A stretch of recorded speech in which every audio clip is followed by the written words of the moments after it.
Waalaikumsalam warahmatullahi wabarakatuh. Maaf telat. Selamat datang. Assalamualaikum Ustadz. Terima kasih sudah bergabung. Masih ingat nggak Ustadz nih, aku Amira Naya waktu host di HBH juga nih Pak Ustadz nih. Aku bingung nih, manggilnya Ustadz atau dokter nih hari malam ini? Silahkan, ini banyak Ustadz semua yang hadir. Oh gitu. Manggilnya kakak. Ada kawan saya Figas di situ, ada Ustadz Ferry Effendi, saya lihat. Alhamdulillah ya, mudah-mudahan masih terus bertambah terus nih. Kak, ya. Nah, hari ini, malam ini kita ditemenin sama teman aku nih Kak, teman satu angkatan, Fadil. Fadil, say hi. Halo Kak Seva. Masa kakak sih? Dokter Seva, Wicaksono Pitoyo. Halo Pak. Iya, Kak, jadi Kak. Pak Ustadz, hari ini ada materi yang dipresentasikan? Oh ya, nanti insya Allah kita share sekalian ya. Iya, dari. Kemarin apa sih pesanannya? Kita bahas ini ya, suasana kemerdekaan ya, Agustusan. Iya, menjadi hamba yang merdeka. Gitu. Ini udah jam 19.40, kita bisa mulai aja, Pak Ustadz? Oh gitu ya. Sudah bisa baik, bismillahirrahmanirrahim. Ya, silakan ya, Fadilah ya. Iya, suara saya cukup jelas. Jelas Pak Ustadz. Saya coba share screen belum bisa. Oh iya, maaf. Sebentar. Baik, alhamdulillah. Ya. Alhamdulillahilladzi alafa baina qulubina wa asbahna bi ni'mati ikhwana. Alhamdulillahilladzi hadana li hadza wa ma kunna linahtadiya laula an hadanallah. Asyhadu an la ilaha illallah wa asyhadu anna Muhammadar Rasulullah. Allahumma sholli ala sayyidina Muhammad wa ala alihi wa sahbihi wasallam. Sahabat-sahabat alumni 70 masyarul muslimin wal muslimat rahimakumullah. Alhamdulillah malam ini kita bisa Allah pertemukan. Jazakumullah khairan khairul jaza. Semoga Allah membalas pahala semuanya yang hadir di sini karena kita berniat untuk melakukan tausiah wa tawassaw bil haq wa tawassaw bis shab. Semoga kita tidak rugikan waktu kita untuk saling memberi nasihat pada kesempatan kali ini. Kalau kita bicara tentang kemerdekaan, orang sering berpikir bahwa merdeka itu adalah bebas dari segala ikatan. Pada dasarnya, kalau kita pikirkan betul, tidak ada itu yang disebut sebagai bebas dari segala ikatan. Pada dasarnya manusia itu selalu terikat dan tidak merdeka dari sesuatu. Ketika manusia menjadi hamba atau budak, maka ia terikat oleh kehendak tuannya. Ya kan? Kalau manusia itu jadi rakyat, maka ia terikat kepada pemerintah atau perintah atau rajanya. Bahkan ketika dia menjadi seorang pemerintah pun, menjadi seorang presiden misalkan, maka dia akan terikat pada undang-undang dan peraturannya.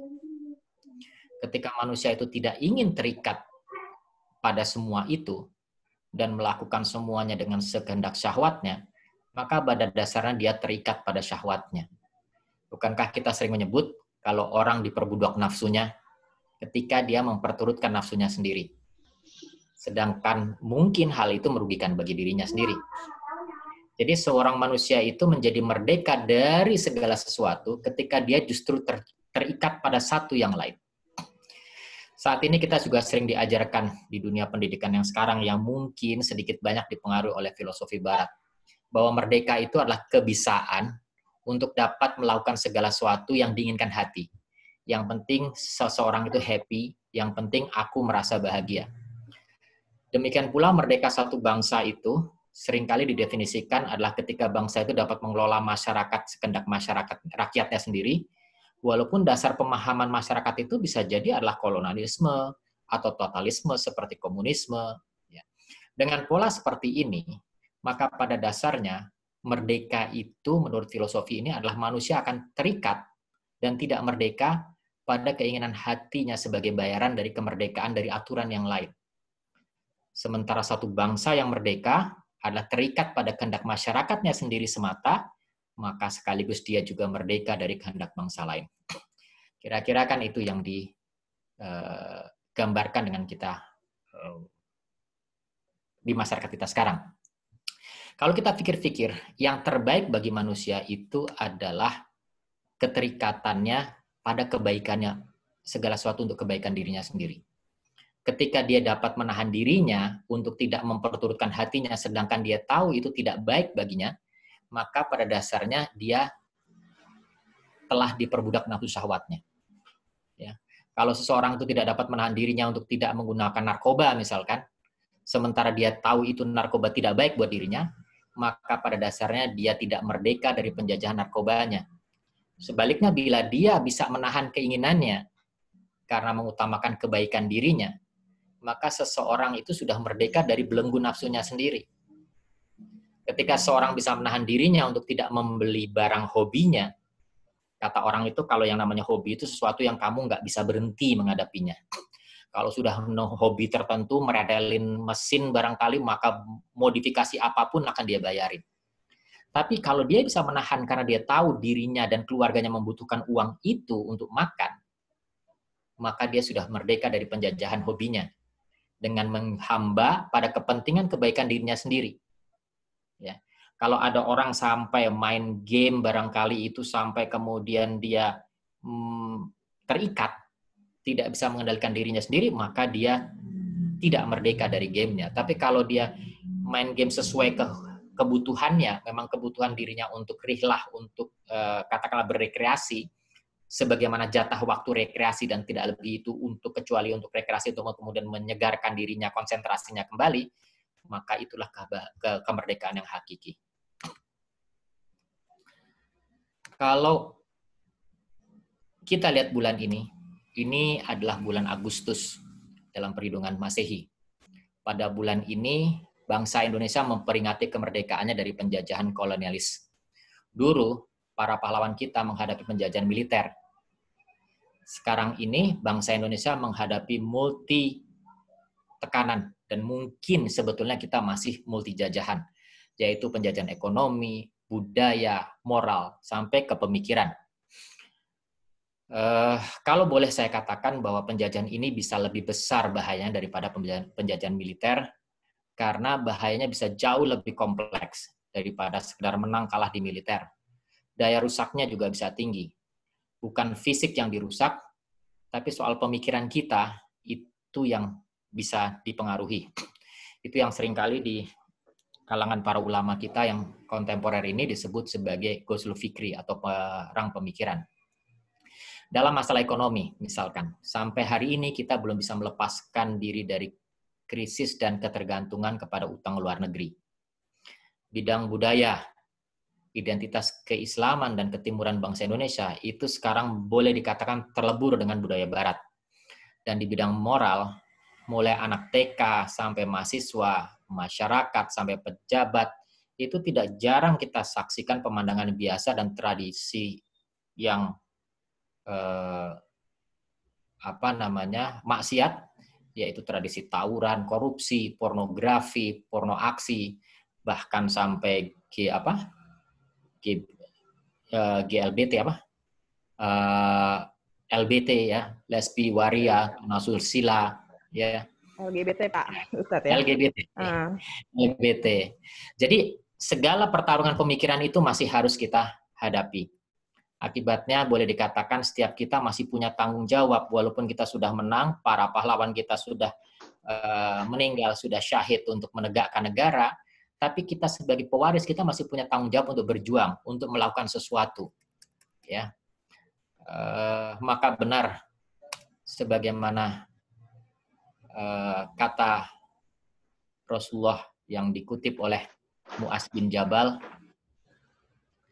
jadi mana Mu'az mengkisahkan Rasulullah mengatakan bahwa ala inna rohal Islam dairah faduru ma'al kitab haitudar ala inal kitaba wal sultan sanaftarikon falatufarikul kitab alla innahu sayakunu alaikum amara yaqduna li anfusihim ma la yaqduna lakum in asoitumuhum qatalukum wa in ata'tumuhum adallukum.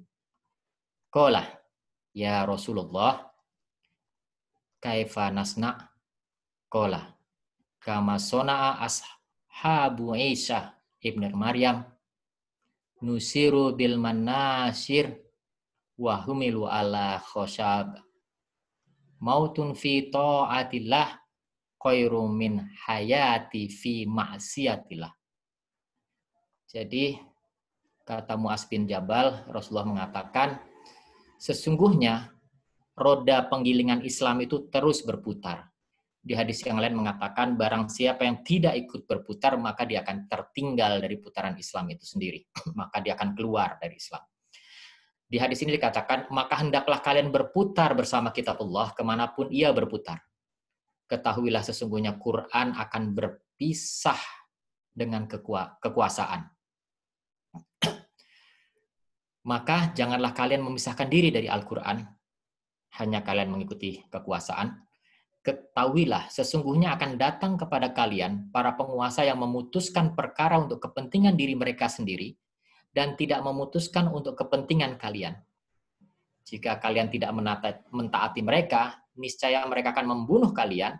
Namun jika kalian mentaati mereka, niscaya mereka akan menyesatkan kalian. Lalu para sahabat bertanya, ya Rasulullah, lalu apa yang kami lakukan? Apa yang harus kami lakukan?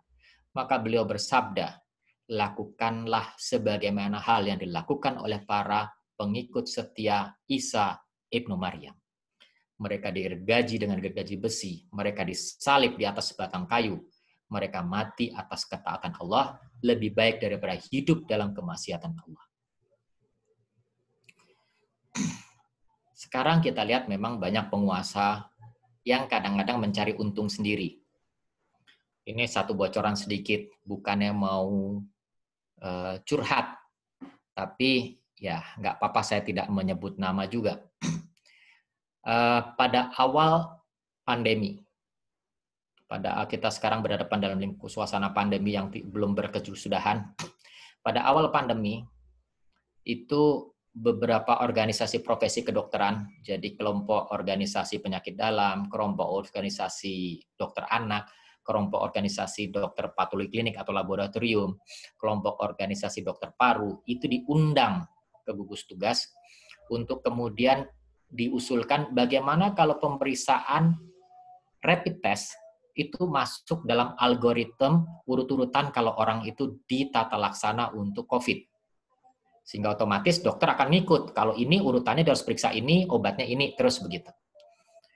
Kita dan dokter-dokter, organisasi dokter menolak, mengatakan bahwa kami nggak bisa pakai rapid test. Kita nggak bisa pakai rapid test karena rapid test seringkali salahnya.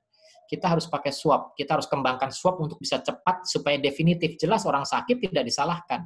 Nanti kalau orang di label sakitnya itu sakit COVID, sementara dia meninggal dan dia dianggap ternyata dia bukan COVID, akibatnya dia dimakamkan dengan tidak bagi keluarganya tidak sempurna karena pemakamannya menjadi protokol COVID. Gara-gara diagnosis nggak tepat. Atau sebaliknya, pasien kemudian misdiagnostik, harusnya COVID tidak ditata dengan baik gara-gara kemudian miss.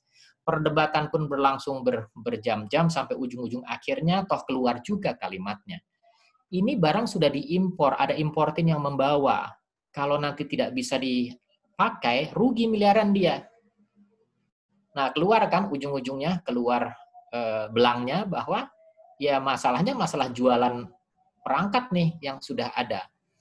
Nah, disinilah bahwa kita perlu jujur. Sebagai penguasa juga seringkali jujur. Memang kalau di Barat bilang bahwa power tends to corrupt ya. Ini yang menjadi masalah bagi kita. Nauzubillah, mudah-mudahan kita tidak termasuk situ kalau kita kemudian diberi amanah oleh Allah untuk menjadi orang yang berada di posisi kekuasaan. Karena itulah kemudian betul bahwa sahabat Rasulullah mengatakan isbiru fa innahu la ya'ti 'alaikum zamanun illal ladzi ba'dahu syarrun minhu hatta talaqu rabbukum. Bersabarlah kalian, maka sesungguhnya tidak akan datang kepada kalian sebuah zaman kecuali zaman tersebut lebih rusak dari sebelumnya sampai kalian menemui Tuhan kalian. Jadi dalam Islam yang baik buat manusia itu adalah ketika dia bebas menyiapkan diri secara maksimal untuk menemui Tuhannya, bukan memperturutkan syahwatnya sendiri. Masyarul muslimin rahimakumullah, dalam memaknai kemerdekaan ini, marilah kita sekarang memposisikan diri kita sebagai hamba Allah yang taat dan beradab. Bersukaria tanpa harus lupa semangat kemerdekaan hakiki itu. Oleh karena itu, sejatinya seorang muslim seharusnya mensyukuri nikmat kemerdekaan, bukan sekedar mengenang kemerdekaan. Kemerdekaan ini nikmat Allah. Setiap nikmat itu menjadi pembuka atau penutup pintu nikmat lainnya. Kita sering menginginkan nikmat, padahal rahasia yang bisa mengundang nikmat itulah syukur atas nikmat yang ada. Kalau sekedar mengenang saja, itu hanya kita membuat terlena, kemudian romantisme sejarah. Sedangkan kalau kita bersyukur, itu merupakan gairah atau pencetus untuk mengundang kenikmatan yang lebih besar. Sebagaimana Allah mengatakan kan di surat Ibrahim, la in syakartum la azidanakum. Ya, jika engkau bersyukur, jika kalian bersyukur, niscaya aku akan tambahkan nikmat itu. Saudara-saudaraku alumni 70, maka sekarang menjadi pilihan bagi kita. Apakah kita akan mengikuti zaman dengan warna kemaksiatan dan menjadi budak zaman, atau justru kita akan mewarnai zaman itu dengan kesolehan dan menjadi manusia yang merdeka, yang terbebas dari nafsu dunia, yang hanya menghambakan kepada Allah semata. Itulah sejatinya tugas manusia sebagai khalifah di muka bumi, untuk mewarisi bumi itu sendiri dan memakmurkannya. Ya, kita akan memakmurkannya dengan aturan dan celupan Allah. Ya, kalau Al-Baqarah mengatakan zibqatullah wa man ahsanu minallahi sidqah wa nahnu lahu abidun. Ya, celupan warna agama Allah itu siapa yang lebih baik celupannya dari Allah, dan kepadanya lah kami akan menyembah. Masrul muslimullah, perjuangan panjang para pendahulu bangsa ini yang pada dasarnya adalah mayoritas muslim, itu berjuang melawan penjajah di bawah teriakan takbir melawan kaum kafir. Karena keyakinan dari para pejuang itu bahwa kita ingin memurnikan keyakinan dan agama kita di bawah bendera la ilaha illallah. Mereka berkorban jiwa dan tenaga. Banyak dari mereka yang kemudian menjadi syuhada. Ya, sebagaimana teriakan Bung Tomo dulu menggelorakan semangat perjuangan di Surabaya itu adalah dengan teriakan takbir. Sehingga kita pada akhirnya Allah beri kenikmatan, Allah Subhanahu memberi kita nikmat kemerdekaan kepada bangsa ini.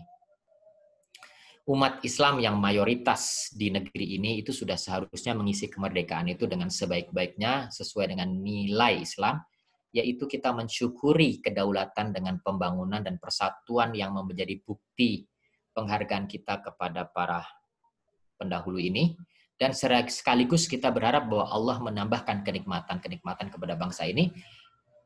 Bukankah Allah akan menambah nikmatnya bagi siapa yang bersyukur sebagaimana kita bahas di atas tadi kan? Dengan tegas sebetulnya Allah Subhanahu wa taala sudah memberi arahan kepada bangsa ini bagaimana seharusnya mengisi kemerdekaan dan mensyukuri nikmat kepemimpinan Allah Subhanahu wa taala dalam diri kita. Allah Subhanahu wa taala berfirman di surat Al-Hajj itu ya.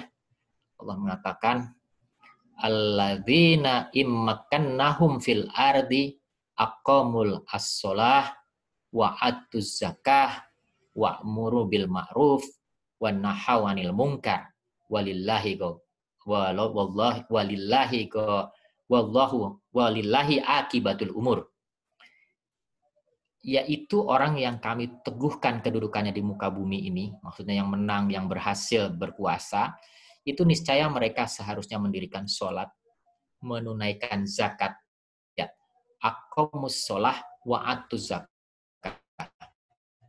mendirikan sholat, ya, bukan mengerjakan sholat, dan wa'atuz zakah, menunaikan atau mengamalkan, mengerjakan zakat, bukan membayarkan zakat, menyuruh kepada yang ma'ruf dan mencegah kepada yang mungkar, dan kepada Allah lah kembali segala akibatul umur, segala macam urusan. Kalimat kami teguhkan mereka di muka bumi ini bisa berarti bentuknya kemerdekaan dari penjajahan atau apapun juga yang sifatnya kemudian kita bisa mengatur masyarakat atau bangsa kita sendiri atau kekuasaan. Pada dasarnya ada 4 strategi yang harus dilaksanakan untuk mengisi kemerdekaan itu menurut ayat yang ini. Yang pertama adalah iqamus shalah, mendirikan sholat. Mendirikan sholat itu dalam rangka membangun moralitas dan akhlak mulia. Karena sholat itu adalah kuatu silah bilah, kuat hubungan manusia dengan hubungan Allah. Suatu bangsa dan institusi akan bisa langgeng ketika dia punya moralitas dan kredibilitas yang tinggi. Dan kunci pembangunan moralitas itu adalah hubungan atau merasa terawasi oleh Allah. Karena itu ibadah sholat menjadi soko gurunya. Ya, kalau Allah mengatakan innas sholata tanha anil fahsya'i wal munkar. Jadi sholat itu mencegah kita dari perbuatan keji dan munkar. Masyaallah muslimah, sahabatku sekalian. Yang kedua adalah Allah mengatakan ita'uz zakah, menunaikan zakat. Zakat adalah suatu kebutuhan bentuk kepedulian sosial. Agama Allah ini tidak hanya mengurusi masalah rohani dan akhirat saja, tapi juga sangat memperhatikan keseimbangan kehidupan sosial bermasyarakat. Buktinya adalah anjuran di Quran ini. Setelah perintah sholat, kita harus menunaikan zakat, mengeluarkan harta kita untuk diberikan pada yang berhak dalam rangka membersihkan harta kita dari yang tidak halal atau yang mungkin masih subhat atau sama-sama. Kalau kita lihat kalimat yang tadi, juga misalkan kalimat di surat Al-Mu'minun, qad aflahal mu'minun, alladzina hum fi sholatihim khushi'un, walladzina hum 'anil lagwi muridun, walladzina hum lizzakati fa'ilun. Sebagaimana di ayat yang kita baca tadi atas. Zakat itulah fa'il, dikerjakan, ditunaikan, bukan sekedar dibayarkan. Kenapa? Karena zakat itu simbol dari kepedulian seseorang kepada sesama. Zakat itu bisa merupakan upaya untuk mengerem nafsu bakhil, nafsu pelit seseorang, dan kecenderungan seseorang itu untuk cinta dunia dan harta. Kekhawatiran kepada kerugian harta pada dasarnya membuat manusia itu sering merugi lebih banyak. Jadi kita seringkali takut bayar mahal, kita nyicil, ujung-ujung akhirnya bayarnya lebih mahal karena cicilan selalu lebih mahal daripada tunai. Ya, misalnya saja kita dalam membuat keputusan negara dan bangsa, kita harus mendahulukan penghambaan kepada Allah, mendahulukan bagaimana pembiayaan untuk melakukan penghambaan kepada Allah, ibadah. Dan kemudian kita juga harus mendahulukan penghormatan kepada hidup manusia, karena Allah lah yang membuat manusia hidup. Dan bukan mendahulukan mencari kekayaan. Ya, kita pada awal-awal pandemi dunia ini, kita sempat merasa kita tidak terkena. Padahal kita tahu polanya wabah itu dengan segala macam perjalanan, traveling dunia, maka pelan tapi pasti, atau tertunda atau tidak, tetap kita akan pasti dapat. Tapi kekhawatiran bahwa itu akan menimbulkan kerugian pada perusahaan-perusahaan pariwisata, penerbangan, itu menyebabkan kita tidak berani melakukan penutupan. Negara-negara yang bukan muslim saja seperti Vietnam, mereka melakukan total lockdown begitu ada satu kasus. Sama sekali tidak boleh ada pesawat yang masuk ke sana. Dan mereka bersih. Saya kemarin, baru 2 hari yang lalu, diundang untuk diskusi online dengan teman di Thailand. Mereka mengatakan, Seva, kami punya penelitian, mau nggak Anda yang kerjakan di Indonesia? Kami tentu bertanya, kenapa Anda mengajak kerjasama? Apakah mungkin kalau dia multi-center, multinasional akan hasilnya akan lebih baik? Ternyata jawabannya tidak. Kami sudah menyiapkan ini semua, tapi begitu kami siap, apa yang terjadi? Kami zero case. Kami nggak ada kasus. Di Malaysia pun demikian. Malaysia sekarang kawan kami sekarang sudah normal, bukan lagi new normal. Kami beraktivitas seperti biasa. Hanya beberapa hari yang lalu pemerintahnya itu masih terdengar suara saya? Masih ya. Beberapa hari yang lalu pemerintahnya kemudian meminta lagi untuk pakai masker. Tapi aktivitas normal, tapi hanya sekedar preventif. Anda pakai masker semua ke mana-mana. Kalau Anda nggak pakai masker didenda. Sementara kita bandingkan di kita sekarang sudah seringkali pemerintah mengatakan sudah tenang, sudah boleh beraktivitas. Tapi sesungguhnya tidak pernah ada penurunan kasus di Indonesia. Yang adalah meningkat terus sampai bulan akhir Mei kemarin. Setelah itu sepanjang Juni, Juli, atau pertengahan Juni ya, naik terus. Setelah itu Juni, Juli, itu stagnan. Belum pernah turun. Jawa Barat dan DKI dengan sempat melakukan PSBB ketat, jauh lebih daripada daerah lain, sempat turun. Tapi karena secara nasional tekanan untuk, nih loh kami bisa untuk melonggarkan, maka DKI pun sama Jawa Barat pun gatel, akhirnya ikut melonggarkan. Dan kita lihat sekarang kasusnya meningkat lagi dan tadi sudah stagnan, tidak ada penurunan. Kalau sampai ada yang mengatakan bahwa kita harus hati-hati sama second wave, gelombang kedua, itu adalah angin tipuan yang kemudian rasanya ya, kalau buat saya yang di dunia medis, itu akan merasa bahwa ya satunya aja belum selesai, kita sudah ngomongin dua, kesannya bahwa ini sudah mulai turun, udah mulai kosong, bentar lagi kita akan berhadapan dengan kedua, hati-hati. Yang satu pun belum selesai gitu.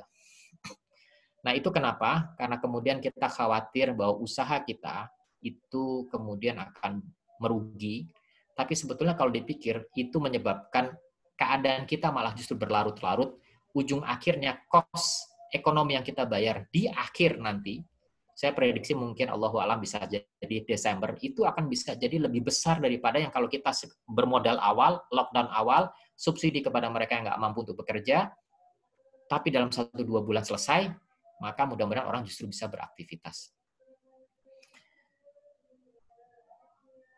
Kebijakan takut merugikan pengusaha besar, pariwisata, atau akibatnya kita justru lupa memikirkan risiko korban jiwa kalau wabah itu masuk, padahal keselamatan jiwa itu sebenarnya tidak boleh ditimbang-timbang harganya, walaupun apalagi kalau dengan risiko kematian. Ya. Jadi ketika khawatir rugi di awal, kita justru merubah karantina di tempat lain karantina itu dengan PSBB. Ujung-ujung akhirnya korban bisa bertambah banyak dan justru biayanya akan membengkak. Ya. Saya juga kemarin sempat ditanya ketika penentuan harga. Sebetulnya 150.000 harga rapid test itu terlalu mahal nggak sih? Atau terlalu murah nggak sih? Ternyata di pasaran awalnya dijual 600.000, kemudian 400.000, dan terakhir pemerintah mengatur 150.000. Akibat pertanyaan itu saya terpaksa bertanya kepada teman-teman di luar. Yang di India mengatakan, kami mengimpor itu dari China dengan harga $3. Artinya hanya sekitar 45 ribuan. Dan kami jual di India 90.000. Bagaimana pula ceritanya pedagangnya di Indonesia menjualnya 600.000. Kemudian baru turun 400.000 belakangan di pasaran.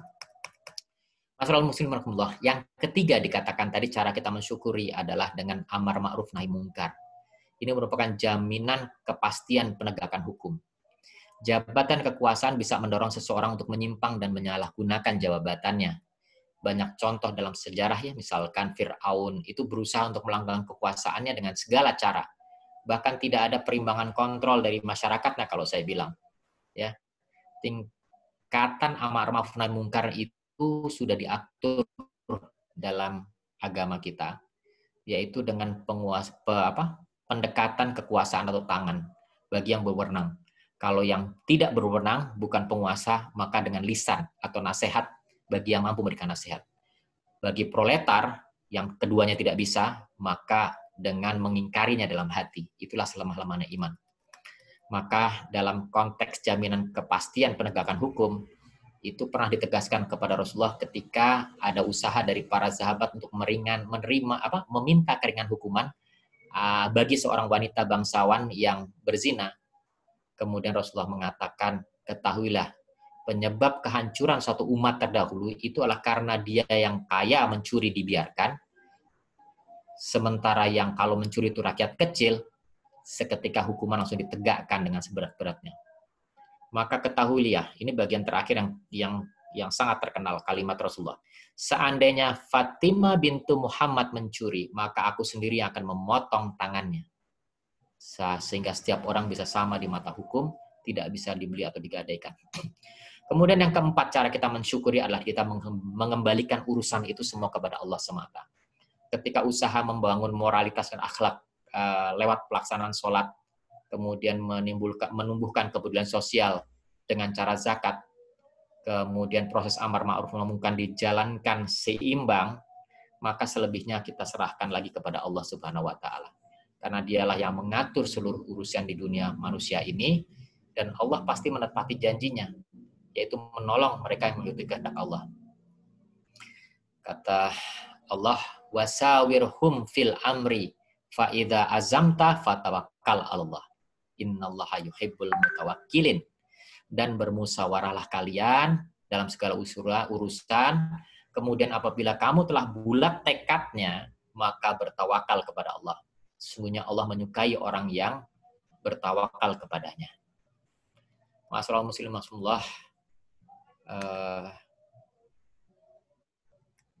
dengan demikian sesungguhnya Islam itu lahir membawa misi kemerdekaan dan kebebasan, serta ingin mengantarkan segenap manusia itu kembali kepada fitrahnya, fitrah mereka yang suci. Misi kemerdekaan dan kebebasan itu diperjuangkan oleh Islam, merupakan inti dari idealisme Islam itu sendiri, yaitu tahrirul ibad min ibadal ibad illa ibadal rabbil ibad.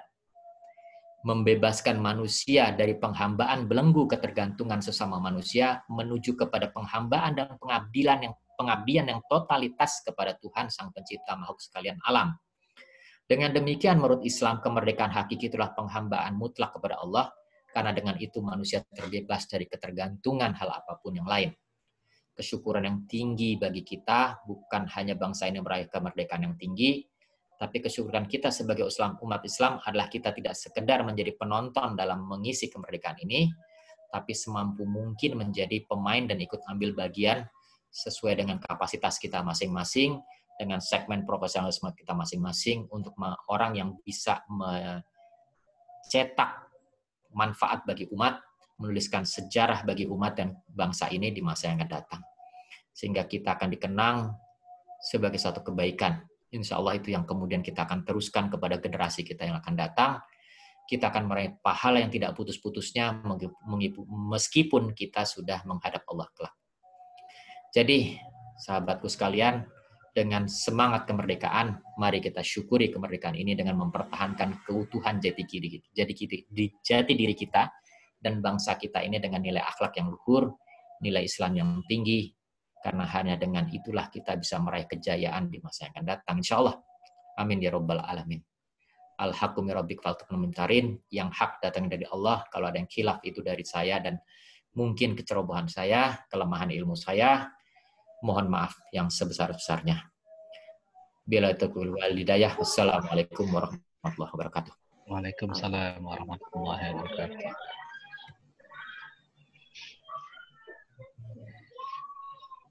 Terima kasih Pak Ustadz. Ya, terima kasih Pak Ustadz. Mungkin ini kita coba untuk bacain pertanyaan dari teman-teman di sini ya Pak. Di sini ada dari Kak Ferry Effendi. Assalamualaikum Ustadz. Menurut Ustadz, bagaimana agar kita tidak terjebak Ghazwul Fikr atau perang pemikiran ini? Boleh dibantu dijawab untuk pertanyaan ini? Insya Allah yang bertanya lebih paham dari yang ditanya. Ya, kita insya Allah sama-sama memahami bahwa panduan kita itu adalah Al-Quran dan rinciannya adalah Sunnah. Sehingga kemudian ketika kita menghadapi perang pemikiran, itu kan sebetulnya perang untuk melakukan atau mengelabuhi pemikiran kita sehingga kita berpikir dengan cara yang berbeda. Sehingga kemudian kita bisa berperilaku yang berbeda dari yang diharapkan oleh Islam. Maka kata Rasulullah, saat itu yang bisa kita kerjakan adalah berpegang kepada kitabullah dan sunnah Rasul. Berpegang sekuat-kuatnya. Dengan demikian caranya bagaimana? Ya mari kita belajar Quran, kemudian kita lanjutkan dengan belajar sunnah dengan sebaik-baiknya. Kita kaji, beri kesempatan apapun profesi kita. Apapun profesi kita, beri kesempatan dalam waktu diri kita untuk belajar bagaimana Islam harusnya mengajarkan perilaku kita. kaji Islam kaji Quran dengan baik, kaji Sunnah dengan baik, maka dari situ kita akan punya kesimpulan yang baik. Allahu a'lam bishawab. Makasih Ustadz. Ini dari pertanyaan berikutnya dari Kak Joko. Pak Ustadz, mayoritas penduduk Indonesia Muslim, menjalankan sholat, wudhu, dan rajin bayar zakat juga. Semua kewajiban dilaksanakan, tapi tetap ada pedagang yang membeli rapid test $3 dijual $600.000. Salahnya di mana ya? Terutama dalam masa pandemik di mana banyak orang kehilangan pekerjaan dan ekonomi menjadi susah. Mohon dijawab Pak Ustadz. Ibnul Qayyim itu pernah mengatakan bahwa ada jarak antara ibadah dan amal muamalah. Upaya manusia atau upaya hamba Allah itu adalah mendekatkan jarak itu. Kalau kita tidak mau mendekatkan, ya jauh. Kita akan bisa rajin sholat, kita rajin zikir, tetapi giliran selesai dari mihrab kita tempat sholat dan zikir, kemudian amaliyah kita bisa menjadi lupa. Giliran di pasar, kita lupa bahwa kita bersolat tadi, dan kemudian kita masih mengurangi timbangan. Nah, itu yang harus kita lakukan dalam setiap kita melakukan sholat, kemudian kita berdoa, kita mohon kepada Allah bahwa dekatkan ibadah kita kepada amal. Kemudian dalam melakukan kajian begini juga begitu. Kita mendekatkan kajian kita antara kajian ibadah itu dengan amal. Kalau kita hanya mengkaji kegiatan ibadah saja, seperti misalkan kita mengkaji tentang tata cara sholat, sifat sholat Rasul misalkan, itu bagus. Tetapi hendaklah kemudian kita mendekatkan itu dengan amaliyah di kehidupan sehari-hari. Kalau kemudian kajian kita tidak sampai ke sana, ya wajar kemudian kalau orang tidak bisa menangkap hubungannya. Yang berikutnya adalah kalau surat Al-Mu'minun mengatakan, tadi sudah sempat saya singgung, qad aflahal mu'minun alladzina hum fi sholatihim khashi'un. Jadi orang yang sholatnya khusyuk itu adalah mereka yang menang, yang sukses dalam keimanannya. Kalau kita sama-sama pikir nih, apakah sholat khusyuk itu tidak mengetahui apa yang terjadi? Saking khusyuknya nggak dengar apa-apa. Apa begitu? Kenyataannya, Rasulullah pernah ada hadis Rasulullah yang mengkisahkan ketika orang sholat, kemudian terdengar ada bayi nangis di belakang, Rasulullah memendekkan bacaan sholatnya. Artinya Rasul dengar. Maksudnya kita bilang Rasul nggak khusyuk. Kemudian kita pernah pula mendapatkan hadis ketika Rasulullah sholat, ada orang yang buru-buru ngejar jamaah, sampai gedebukan di belakang. Selesai sholat, Rasulullah balik kanan dan mengatakan, keluar hadis mengenai tata cara menyambung sholat. Yaitu ikuti sholat sedapatnya, kemudian penuhi kekurangan setelah imam salam. Hadis itu didapat gara-gara Rasulullah dengar ada keramaian, orang lari di belakang. Artinya, khusyuk itu bukan tidak tahu apa yang terjadi. Kalau kita tidak tahu apa yang terjadi, itu sama seperti mirip nih. Mohon maaf nih ibu-ibu atau bapak-bapak juga ada deh. Pulang dari pasar, waktunya sholat, azan bunyi. Nah, belanjaan ditaruh, langsung sholat. Di depan pojokan tuh belanjaan masih ada. Begitu Allahu Akbar, terus terbayang tuh nanti mau masak ini, setelah itu nanti bumbui ini, diambil ini. Karena sholatnya hafal, sampai salam tidak sadar, tahu-tahu salam aja. Sholatnya selesai, seluruhnya terpenuhi, tapi apa itu khusyuk? Kan tidak.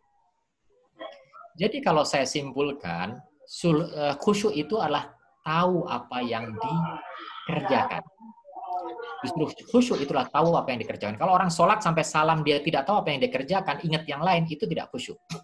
Nah, ketika kita tahu apa yang kita kerjakan, maka kita akan paham seluruh bacaan yang kita lakukan. Karena itu usahakan membaca apa yang kita pahami. Dan kalau kita sudah terlanjur banyak menghafal Quran yang kemudian kita pakai buat sholat, kita belum paham, mulailah sekarang kita belajar artinya. Walaupun kita bukan penerjemah dan nggak bisa bahasa Arab, tapi paling tidak tahu apa yang kita baca. Dengan kita membaca Al-Quran, kita mengerti apa yang kita baca, maka kemudian kita bisa mengaplikasikan dalam kehidupan sehari-hari. Ya kan? Kalau kemudian keluar inna a'toina kal kautsar fasholli li rabbika wanhar inna syani'aka huwal abtar. Kalau kita tahu artinya kan setelah itu kita tahu bahwa benar ternyata Allah kasih saya itu kelebihan. kelebihan harta. Dengan demikian maka kita mulai mengeluarkan.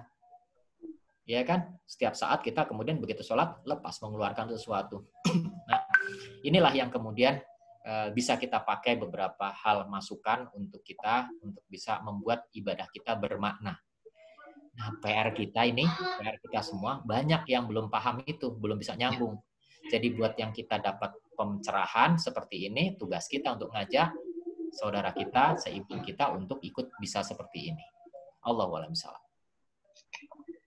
Oke, alhamdulillah. Terima kasih Pak Ustadz.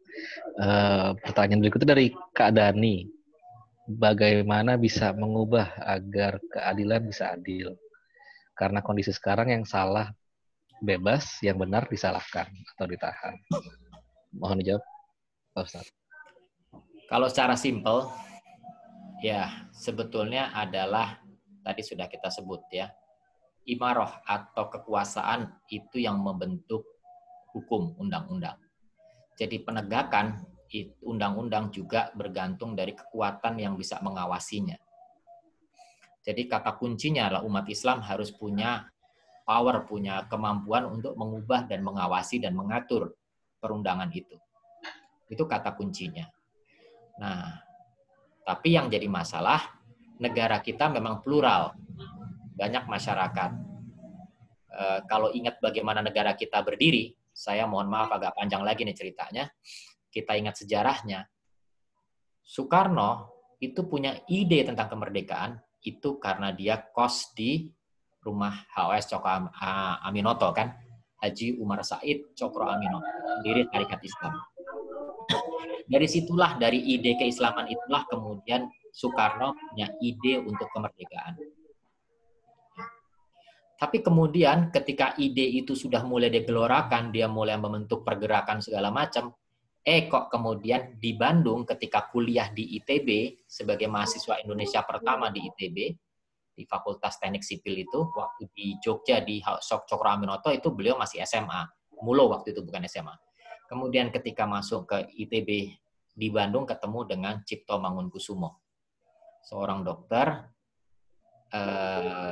dengan cara pandang Jawa yang ikut dalam Budi Utomo, yang kemudian dia tidak ikut Sumpah Pemuda karena waktu itu masih kecil, tapi dia ikut dalam pergerakan itu. Dialah yang kemudian membuka atau membuat Soekarno berpikir bahwa Indonesia itu harus kenyataannya tidak 100% Muslim, walaupun 90% waktu itu Muslim. Sehingga dengan demikian, maka kamu tidak bisa berjuang atas nama Islam semata. Ya. Nah, akibatnya apa? Cara berpikir Soekarno menjadi berubah. Yang susah-susah dididik di pengajiannya Cokro Aminoto diubah menjadi nasionalis oleh Cipto Mangunkusumo. Nah, ketika kemudian cara berpikir nasional dan kemudian beliau menjadi orang yang sangat dominan di pergerakan karena kepandaiannya, kecerdasannya segala macam, maka pola nasionalisme menjadi dominan daripada pola keislaman. Nah, inilah yang kemudian menyebabkan negara kita juga memang masih didominasi oleh cara pandang pengelolaan hukum segala macam, asal yang penting nasionalis. Nah, kita tidak menyalahkan cinta tanah air, tidak.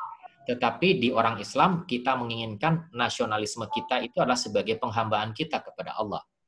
Dengan demikian, maka ketika kita mau melihat orang itu melakukan sesuatu, kita melihat orang itu diawasi oleh Allah.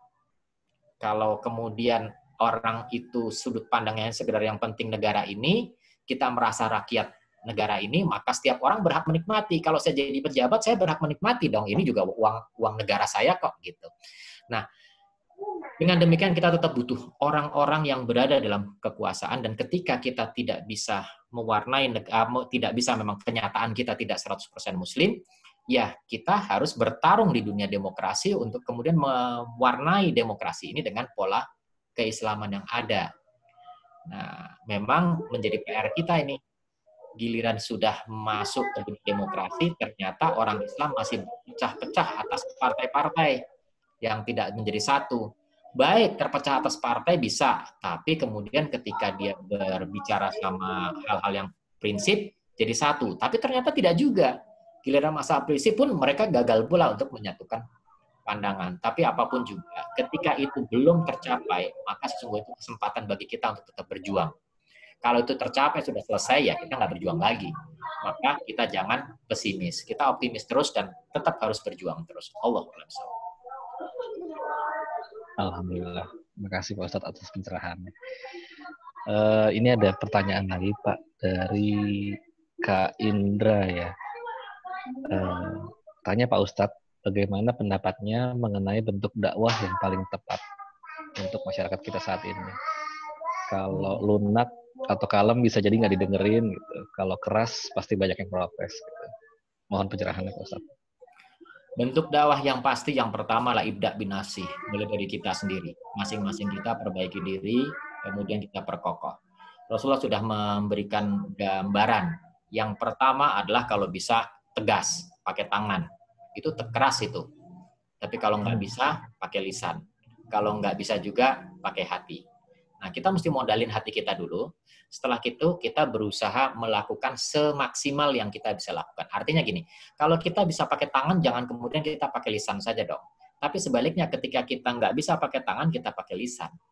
Jadi kita memaksimalkan pada kondisi yang maksimal. Jadi di tiap tempat kan bisa berbeda-beda. Di tiap lingkungan bisa berbeda-beda. Di tiap suku bisa berbeda-beda. Di tiap kota juga bisa berbeda-beda. Tapi giliran di suatu tempat yang mungkin kita bisa maksimal, ya kita jangan setengah-setengah. Gitu. Sebaliknya di tempat yang mungkin masih baru, mu'alaf, kita nggak bisa langsung menang-menangan. Saya pikir itu, kemampuan seorang duat adalah kemampuan untuk mengukur sebetulnya bagaimana masyarakat yang dihadapi. Rasulullah juga kiatnya untuk berdakwah berbeda-beda. Di Mekah, di Madinah berbeda. Setelah Futuh Mekah juga berbeda. Ya. Surat yang Rasulullah kirimkan kepada para penguasa di luar setelah Futuh Mekah itu tegas. Anda terima kepada Rasul atau kami akan datang untuk benerin Anda. Gitu. Tapi itu kan nggak akan keluar ketika zaman di Mekah dulu. Ya. Allahu a'lam bishawab. Betul sekali. Ya, terima kasih Pak Ustadz. Alhamdulillah. Mungkin pertanyaannya, ini ada pertanyaan baru nih, Pak, dari Kak Joko ya. Pak Ustadz pernah mendengar zaman Rasulullah ada pandemik juga, cuma tidak mendapat informasi durasi berapa lama masa itu. Apa ada info yang lebih presisi?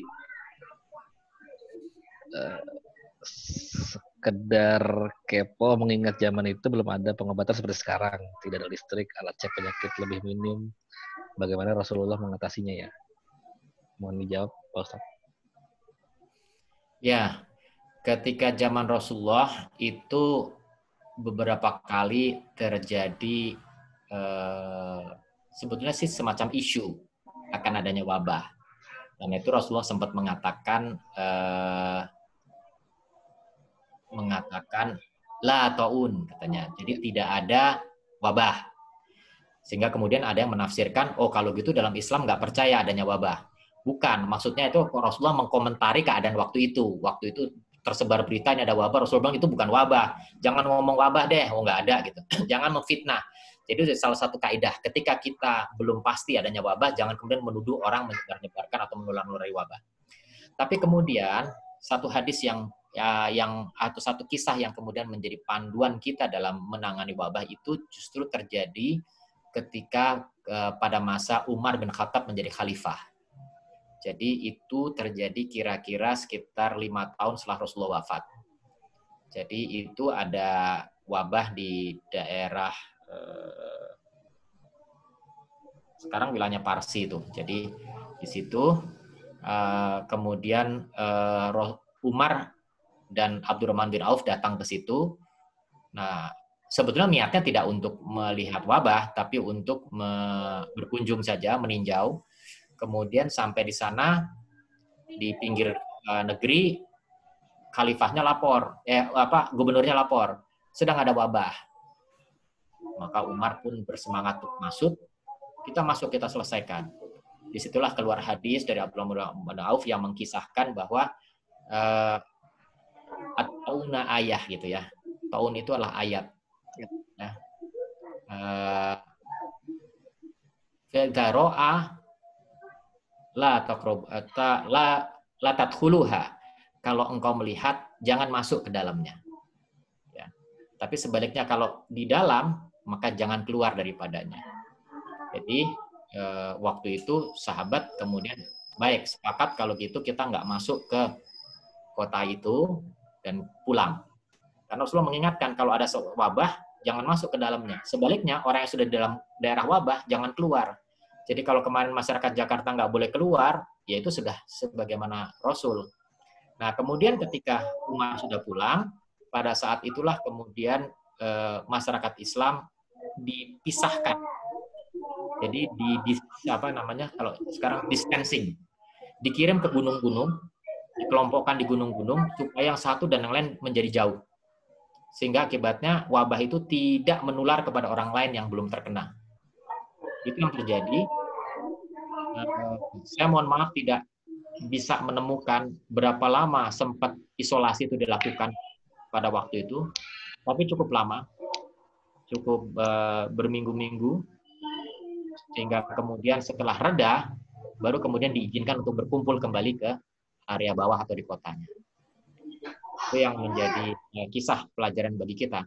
Jadi kalau kita lockdown, kita kemudian diisolasi, nggak bisa keluar, itu sebenarnya sejarah yang berulang.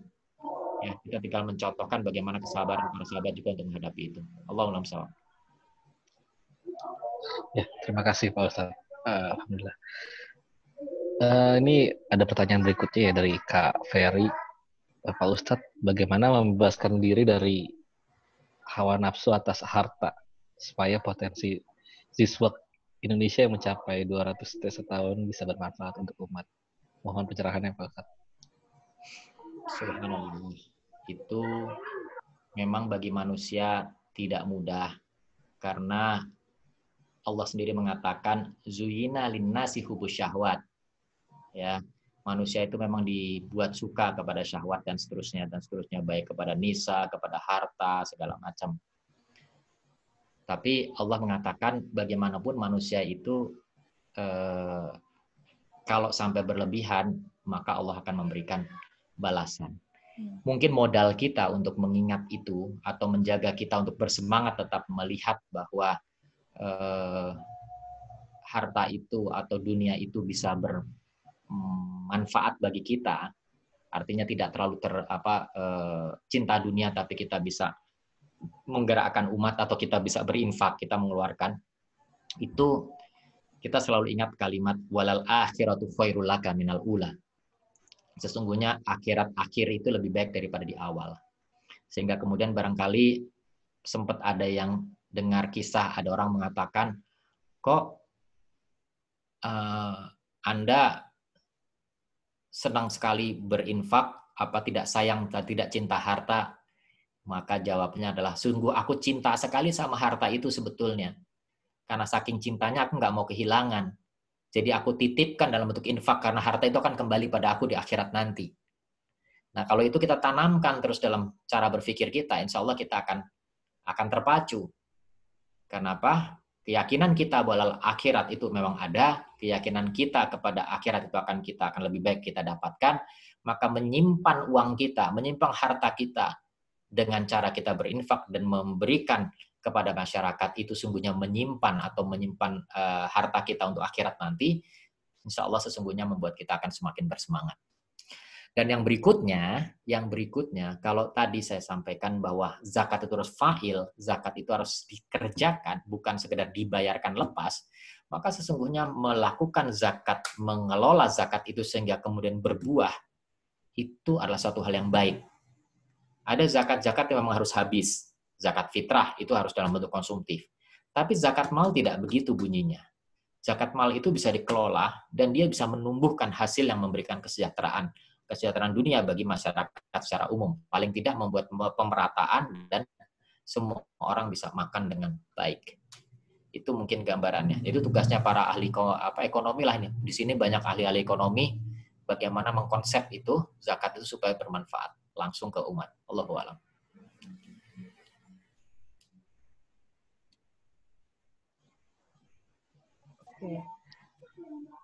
Ya, alhamdulillah. Terima kasih Pak Ustadz atas pencerahannya. Mohon maaf tadi ada gangguan di saya. Iya.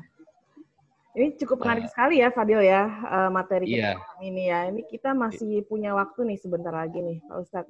Boleh gue yang nanya. Oh, mau ikut bertanya? Oke. Iya, ya. Ya boleh dong, sangat boleh. Iya. Nah, gini Pak Ustadz, kita kan umat Muslim, untuk menjadi Muslim yang baik, kita diwajibkan untuk mentaati pemimpin kita ya. Dan kalau misalkan melihat pemimpin kita yang seperti sekarang ini, dan nyatanya ternyata juga ada salah hadis atau ada sabda Rasulullah yang bilang bahwa kita hanya akan mendapati pemimpin yang seperti kita sendiri gitu. Nah, untuk ada nasihatkah untuk biar kita mempunyai pemimpin yang baik kelak nanti di masa yang mendatang gitu. Jadi biar kita jadi apakah kita harus dimulai dari diri kita sendiri jadi pribadi yang baik dulu atau seperti apa Pak Ustadz? Mohon pencerahannya. Ya sebenarnya udah jawab tadi ya. Kalau misalkan kita bicara tentang kepemimpinan, memang seringkali pemimpin itu menggambarkan bagaimana rakyatnya, bagaimana umatnya. Karena kan pemimpin itu tumbuh dari umatnya. Jadi ya ketika kita mengharapkan pemimpin yang baik, sekali lagi mulai dari diri kita sendiri untuk membangun umat yang baik dan membangun umat masyarakat yang baik itu mulai dari keluarga masing-masing di dalam masyarakat itu. Jadi kita mesti membangun keluarga kita menjadi keluarga yang baik. Dan ketika membangun keluarga yang baik, kita mulai membangun diri kita sendiri menjadi orang yang baik. Nah, ketika itu sudah kita bangun, maka kita harapkan insya Allah dimanapun pemimpin itu tumbuh, dia akan tumbuh dari lahan yang subur dan memang berkah. Nah, sekarang pertanyaannya adalah bagaimana dengan pemimpin yang sekarang? Nah, sebetulnya prinsip dasarnya adalah la ta'atil makhluk lil maksiatillah. Tidak boleh mentaati makhluk dalam bermaksiat kepada Allah. Artinya apa? Ya kalau tidak bermaksiat, keputusan-keputusannya walaupun itu bukan orang yang selama ini baik, tapi keputusannya tidak melanggar. Mungkin bukan keputusan yang terbaik atau paling benar, tapi paling tidak melanggar maksiat kepada Allah, tidak bermaksiat kepada Allah, maka sebetulnya kita boleh mentaatinya.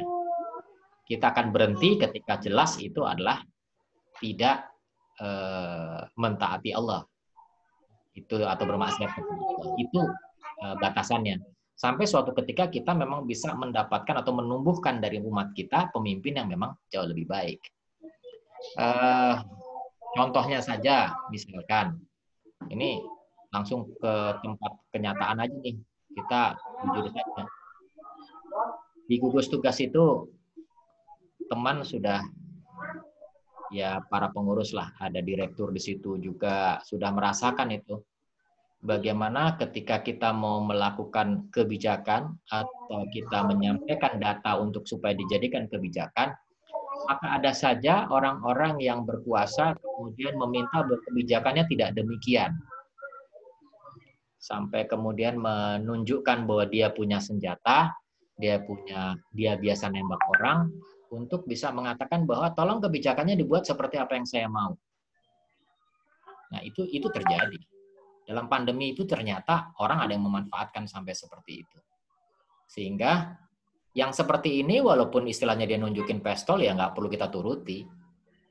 Gitu. Ya, tapi ketika kemudian katakanlah kemudian naudzubillah pemimpin di negeri ini bukan orang muslim tapi kemudian keputusannya itu ada yang kemudian bukan maksiat, ya kita bisa ikuti secara syar'i demikian.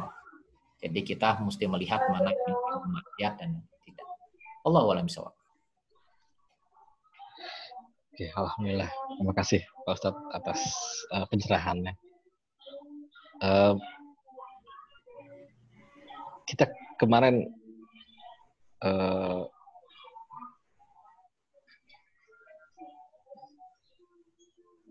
Ada pertanyaan lagi?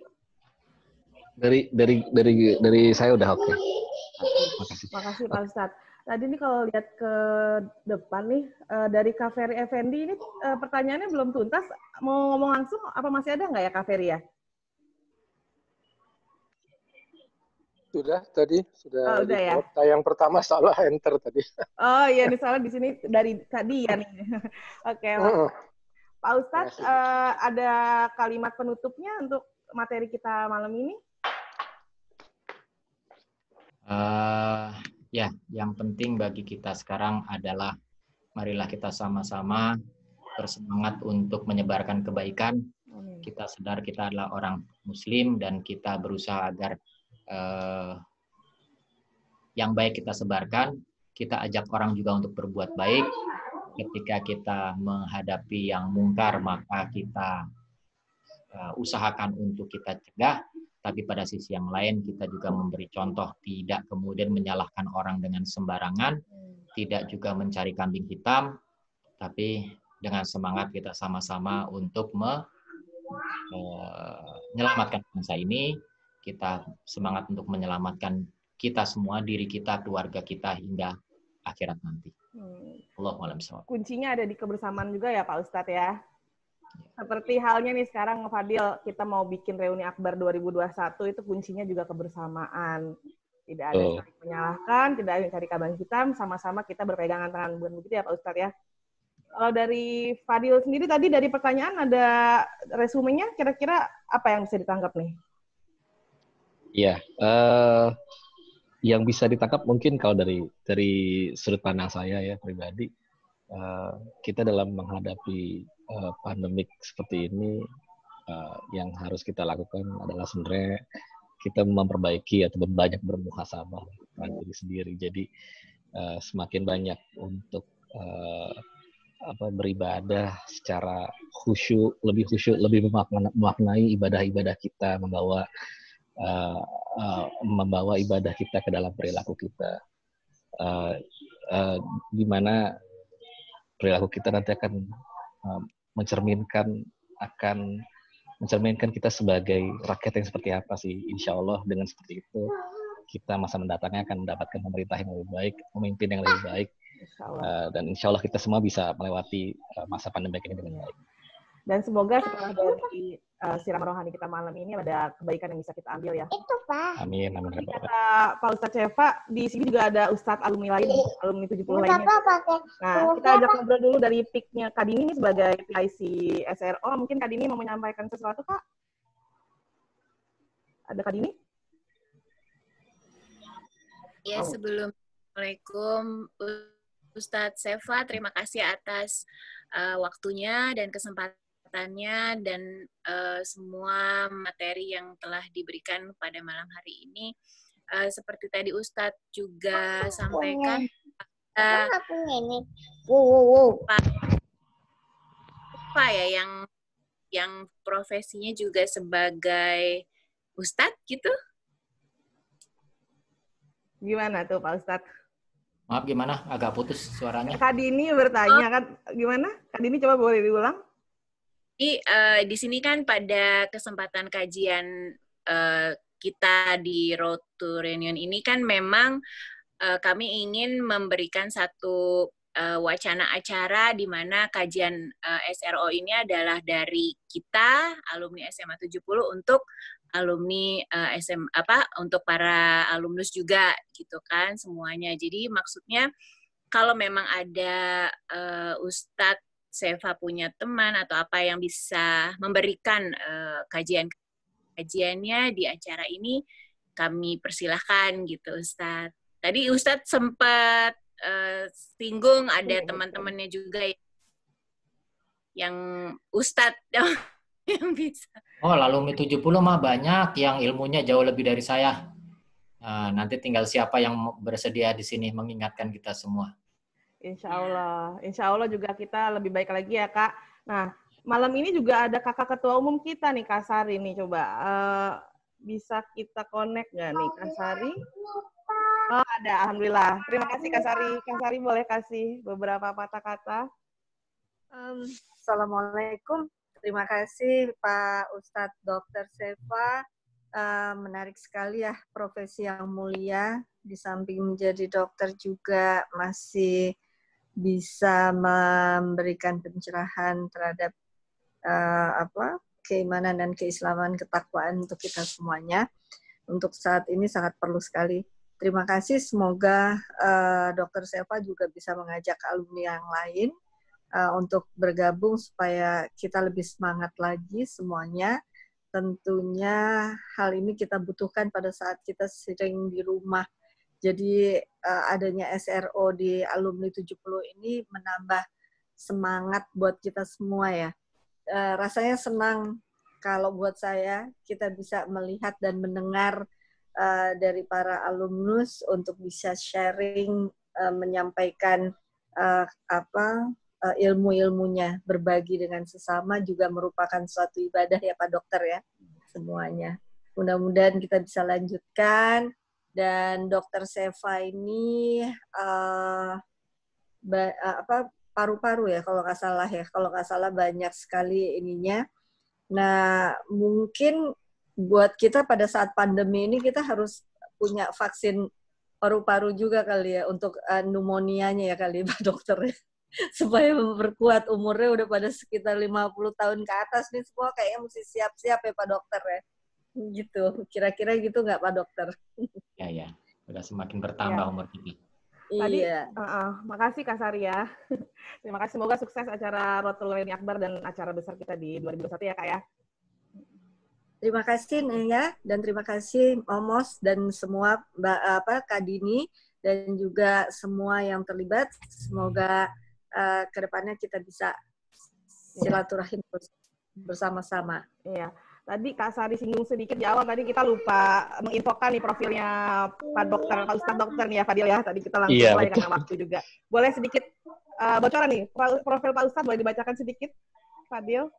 Boleh. Ini Pak Ustadz, permisi ya Pak, ini dapetnya kita dari respirologi.com. Jadi mudah-mudahan akurat ya. Iya, mudah-mudahan akurat ya. Jadi ini Pak Dokter ini punya banyak hasil penelitian apa ya? Ini ada penelitian di pneumonia in nasogastric. Jadi saya lihat dari sini ada banyak penelitian dan sekarang prakteknya di full di RCM ya Pak ya. Sama saya lihat di Sariasi juga ada ya Pak ya. Iya, betul. Jadi bersyukur sekali nih kita malam ini Fadil dan kawan-kawan semua, Pak Ustadz Dr. Seva bisa ikut memberikan materinya di sini, sangat berharga sekali sebenarnya ya. Oke. Kira-kira ada lagi yang mau disampaikan untuk kakak-kakak? Kakak Dini, udah bisa kita tutup atau bagaimana?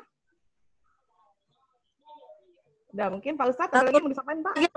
Tadi saya mau lanjutkan sama Dr. Seva. Perlu nggak sih untuk vaksin untuk pneumonia ini saat ini Pak Dokter? Itu aja. Ini agak menyimpang dari SRO malam ini, tapi untuk memberikan pencerahan terhadap teman-teman supaya nggak galau, nggak bingung, karena banyak sekali masukan bahwa dalam masa pandemik ini kita harus ada daya tahan melalui penambahan vaksin untuk pneumonia-nya sendiri. Menurut Pak Dokter gimana? Ini untuk terakhir, kasih sedikit masukan untuk sebelum sesi ini berakhir. Ya, jadi secara teoritisnya memang kalau kemudian kita kena penyakit yang lain, itu akan melemahkan kondisi baik anatomis maupun fungsi dari paru-paru kita. Otomatis kalau kita mendapatkan juga COVID-19 ini menjadi lebih berat.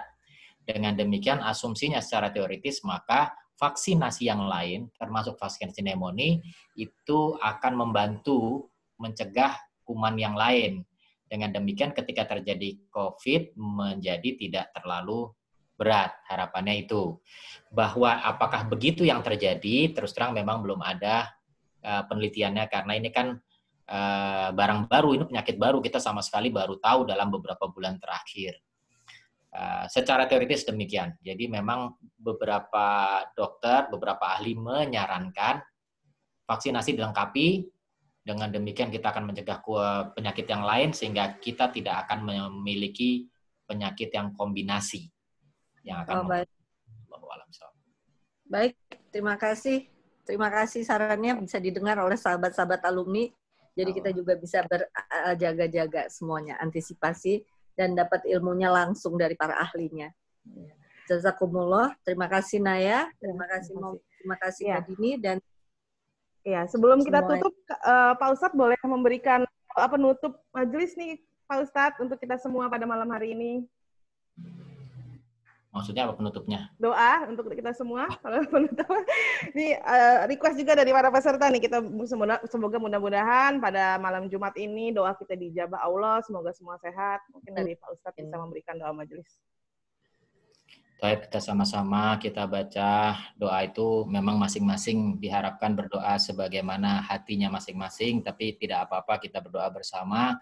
Kita mulai sama-sama dengan umul kitab Al-Fatihah. A'udzubillahi minasyaitonirrajim. Bismillahirrahmanirrahim. Alhamdulillahirabbil alamin arrahmanirrahim maliki yaumiddin. Iyyaka na'budu wa iyyaka nasta'in ihdinas siratal mustaqim siratal ladzina an'amta 'alaihim ghairil maghdubi 'alaihim waladdallin. Amin amin ya rabbal alamin. Allahumma inna hada iqbalun naharik wa iqbalul lailik wa aswatu du'atik faghfir lana.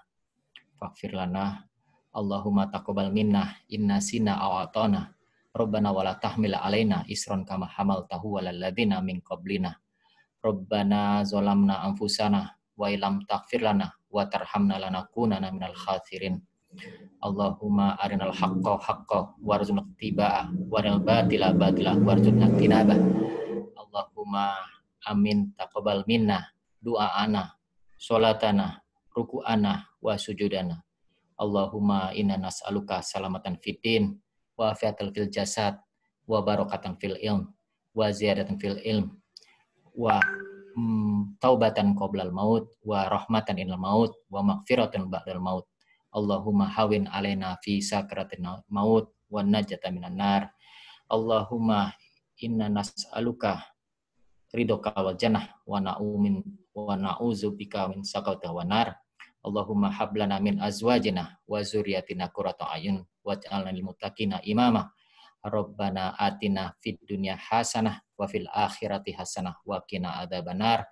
Wa sallallahu ala sayyidina Muhammad wa ala alihi washabihi wasallam walhamdulillahirabbil alamin. Terima kasih kakak semua.